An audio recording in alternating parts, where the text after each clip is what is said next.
ఒక తల్లి ఆవేదన, ఆ తల్లి గుండెల నిండా ఉన్నటువంటి బాధ గురించి ఈరోజు మనం మాట్లాడుకోవాల్సొస్తుంది. ఒక మైనర్ బాలిక తల్లి ఆవేదన ఎంత దూరం అంటే తన బిడ్డ కోసం ఎంత దూరమైనా వెళ్ళడానికి సిద్ధమైందని చెప్పొచ్చు. ప్రతి ఆడబిడ్డ జీవితంలో ఇలాంటి ఒక తల్లి ఉండాలని చెప్పేసి మనస్ఫూర్తిగా కోరుకుందాం ఫస్ట్. ఖచ్చితంగా. ఎందుకనంటే చాలా వరకు మనం చూస్తా ఉన్నాం అఘాయిత్యాలకి అసలు ఎప్పుడు జరుగుతూనే ఉన్నాయి ఆడపిల్లల మీద అఘాయిత్యాలు. ఇలాంటి తరుణంలో ఒక తల్లి ఒక రాజకీయ అండదండలు ఉన్నటువంటి కుటుంబాన్ని ఎదురీది మరి ఒక మగాడిలాగా ఫైట్ చేసి మరి కోర్టు మెట్లెక్కి తన కూతురుని కోర్టుకు తీసుకెళ్లి మరి వాంగ్మూలం ఇప్పించింది అని అంటే ఆ తల్లి ధైర్యానికి హ్యాట్స్ ఆఫ్ చెప్పుకోవాలి ఫస్ట్ మనం. ఎవరి జోలికి వెళ్ళినా అంటే తన బిడ్డ తప్పు చేసిందా లేదంటే ఆ అబ్బాయి తప్పు చేశాడా అనే దానికన్నా ముందు ఒక లాని నమ్మి ఆ తల్లి కోర్టు మెట్లెక్కింది చూసారా. చాలా ధైర్యంగా అనిపిస్తుంది ఆ తల్లిని చూస్తే. ఎదుర్కొంటున్నటువంటి విమర్శలైన సోషల్ మీడియా ప్లాట్ఫామ్ లో వాళ్ళ ఫ్యామిలీకి సంబంధించినటువంటి ఫోటోలు, వీడియోలు, లేదంటే వాళ్ళ ఫ్యామిలీకి సంబంధించినటువంటి ఇన్ఫర్మేషన్స్ పోస్ట్ చేయడం, షేర్ చేయడం, వాళ్ళ వాయిస్లని షేర్ చేయడం, ఇట్లా గోప్యత లేకుండా ఆ కుటుంబాన్ని ఎంత ఇబ్బందులు పెట్టారు అని అంటే సోషల్ మీడియాలో ఉన్నటువంటి కొంతమంది కంటెంట్ క్రియేటర్స్ వాటన్నిటిని దాటుకొని మరి ప్రతి అడుగు ప్రతిది కూడా ఒక సవాల్గా తీసుకుంది ఆ తల్లి అని చెప్పొచ్చు. ఒక్కసారి మనం ఆలోచిద్దాం. ఒక 17 ఏళ్ల అమ్మాయి తను మైనరా మేజరా కాదు, మేజర్ మైనర్ అనేది కోర్టు నిర్ణయిస్తుంది. దానికన్నా ముందు మనం ఒక అమ్మాయి జీవితంలో ఒక అబ్బాయి ఒక అడుగు పెట్టి తన లైఫ్ లోకి వచ్చి నేను నిన్ను పెళ్లి చేసుకుంటాను అని చెప్పినటువంటి మాటలకే తను నమ్మిందో లేదంటే ఇష్టంతో నమ్మిందో ఇవన్నీ పక్కన పెడితే తను అనుభవించినటువంటి క్షోభ గురించి మనం మాట్లాడుకోవాలి. ఎంత క్షోభ అనుభవించుంటుందండి ఆ అమ్మాయి. 17 ఏళ్ల అమ్మాయి అనుభవించినటువంటి క్షోభ గురించి మనం మాట్లాడుకోవాలి ఇవాళ. ఆ క్షోభని అర్థం చేసుకున్న ఆ తల్లి గురించి మనం మాట్లాడుకోవాలి ఇవాళ. ఆ బాధ అసలు వర్ణనాతీతం అని చెప్పుకోవచ్చు. నిజంగా చెప్పాలంటే అది ఒక తల్లికి మాత్రమే అర్థమవుతుంది. ప్రతి బిడ్డకి కావాల్సిన సపోర్ట్ అంటారు కదా, మగవాడికి తండ్రి భయం చెప్పాలి, ఆడవాళ్ళకి ఆడపిల్లలకి తల్లి భయం ఉండాలి అని చెప్పేసి. ప్రేమైన, భయమైన, కష్టమైన, సుఖమైన ప్రతిదీ కూడా ఆడపిల్లకి ఉండాల్సింది తల్లి నుంచి. నిజంగా చెప్పాలంటే ఈ పరిస్థితిని ఎదుర్కోలేక వెనక్కి వెళ్ళినటువంటి తల్లిదండ్రులు ఎంతమందో తెలుసా?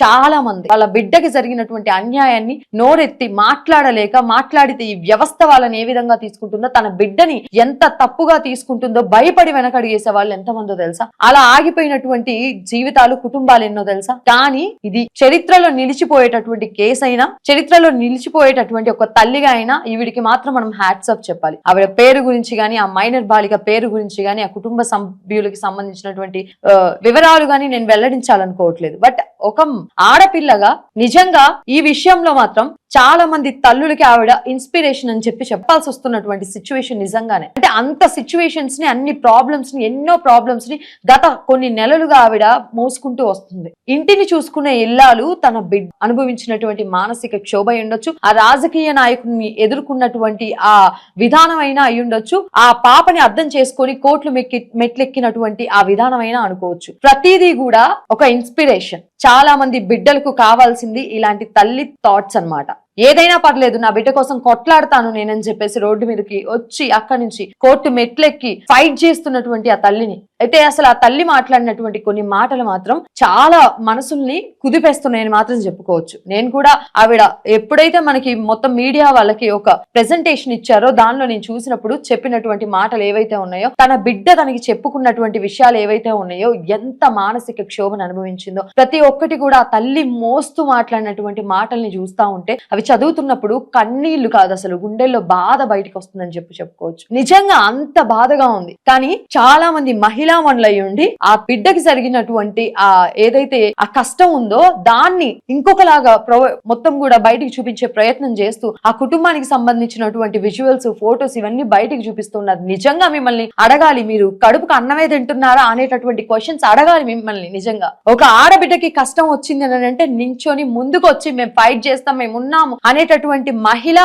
మనులందరికి కూడా సెల్యూట్ అని చెప్పుకోవచ్చు. ఇలాంటి వాళ్ళని మాత్రం ఏమనాలి, పశువుల కన్నా దారుణంగా ఉన్నారని చెప్పుకోవచ్చు. అంటారు కదా, ఒక ఆడదానికి ఇంకొక ఆడదే శత్రువు అని. మీలాంటి వాళ్ళు ఉంటేనే అనేది, ఊరికే అనరండి, మీలాంటి వాళ్ళు ఉండడం వల్లే అంటారు. వాట్ ఎవర్ ఏం జరిగింది, కోర్టు ఏం నిర్ణయిస్తుంది, ఏం జరగబోతుంది, ఆ అమ్మాయికి నిజంగా అన్యాయం జరిగిందా, జరిగితే నిజంగా ఎలా జరిగింది, అసలు ఆ అమ్మాయి పరిస్థితి ఏంటి, అసలు ఆ అమ్మాయి గురించి ఆలోచించాల్సినటువంటి తరుణంలో మీరు మాట్లాడిన మాటలకు ముందు మీకేయాలి శిక్ష. ఎటువంటి శిక్ష వేయాలో తెలుసా అసలు మీకు? ఇంకొకసారి ఒక అమ్మాయి గురించి, ఆ అమ్మాయి జీవితంలో జరిగినటువంటి సంఘటనల గురించి మాట్లాడడానికి ఏ మాత్రం కూడా మీకు ధైర్యం సరిపోకూడదు. అలాంటి శిక్షలు మీకు వెయ్యాలి. వాళ్ళ కుటుంబానికి వచ్చినటువంటి ప్రాబ్లమ్ ని వాళ్ళు ఫేస్ చేస్తా ఉన్నారు అబ్బాయి తరపు వాళ్ళు. కానీ మీకు అసలు ఎక్కడి నుంచి రైట్ వచ్చిందండి ఆ అమ్మాయి గురించి, ఆ అమ్మాయి గుణగణాల గురించి మాట్లాడడానికి? పబ్బుల్లో తిరిగింది, పార్టీలో తిరిగింది, మందు తాగింది, బట్టలు వేసుకుంది. ఎవరి లక్షణాల గురించి ఎవరు మాట్లాడుతున్నారో అలాంటి వాళ్ళకి ముందు సంస్కారం లేదు కాబట్టే మీరు మరొక అమ్మాయి గురించి, వాళ్ళ కుటుంబాల గురించి, వాళ్ళు తినే దాని గురించి, వీటన్నిటి గురించి మాట్లాడుతున్నారు. మీ గురించి వెనక ఇంత గొయ్యి ఉంటది, చూస్తే జస్ట్ వెనక్కి తిరిగి చూసుకోండి. సామెత ఉంటది కదా, అనకూడదు, నేను చెప్తున్నాను జస్ట్ గురిగింజ గురించి, అది ఆ సామెతలు మీకే వర్తిస్తాయని చెప్పుకోవచ్చు. ఎవరైనప్పటికీ కూడా అమ్మాయి అయినా అబ్బాయి అయినా ఎప్పుడైనా నిజంగా ఇప్పటికీ కూడా మనం మహిళల మీద అఘాయిత్యాలని చూస్తూనే ఉన్నాం, 100% చూస్తూనే ఉన్నాం. అందుకే నిర్భయ కేసు లాంటివి వస్తా ఉన్నాయి, మరొక ప్రియాంక రెడ్డి కేసు లాంటివి వస్తా ఉన్నాయి, ఈ రోజుకి ఇంకా కేసులు వస్తా ఉన్నాయి. 3 నెలల పాపల మీద, 6 నెలల పసి పిల్లల మీద కూడా అఘాయిత్యాలు జరుగుతా ఉన్నాయి. 17 ఏళ్ల అమ్మాయి అయితే ఏంటి, 3 ఏళ్ల పాప అయితే ఏంటి, ఎవరైనా ఏ ఉమెన్ కైనా ఇలాంటి సిచ్యువేషన్ వస్తే, అలాంటి సిచ్యువేషన్ వచ్చినప్పుడు నిలబడితే నిలబడాలి, లేదంటే నోరు మూసుకొని సైలెంట్ గా ఉండాలి. అంతేగాని మీకు నోటికి వచ్చినట్టు వాళ్ళ గురించి మాట్లాడేటప్పుడు మీకు ఆ స్థాయి ఉందా, అది ఒక్కసారి ఆలోచించుకుని మాట్లాడితే బాగుంటుంది. ఎందుకంటే నిజంగా మనం మంచి ప్రబుద్ధులం అయితే ఎదుటోళ్ళని మనం మాట్లాడం, నిజంగా ఎవరు కూడా అనరు. మనం ఎప్పుడైతే మన బుద్ధి మందగిస్తుందో, మనం ఎప్పుడైతే ఎదుటి వాళ్ళ మీద బురద జల్లాలని చెప్పి ప్రయత్నిస్తామో, అక్కడే మన గుణగణాల గురించి బయటకు వస్తాం. సో మీ గుణగణాలు ఏంటో ఒకళ్ళ గురించి మాట్లాడేటప్పుడు, ఆ తల్లి గురించి మాట్లాడేటప్పుడైనా ఏ విధంగా అయితే ఆ తల్లి మనీ కావాలని చెప్పేసి వాళ్ళని బెదిరించిందని చెప్పేసి మాట్లాడారో, లేదంటే ఆ తల్లి ఎవరైతే ఆ మొత్తం కూడా హ్యాండిల్ చేసిందో తన కూతురు బాధని గాని, అలాంటి తల్లిని గురించా మీరు మాట్లాడేది?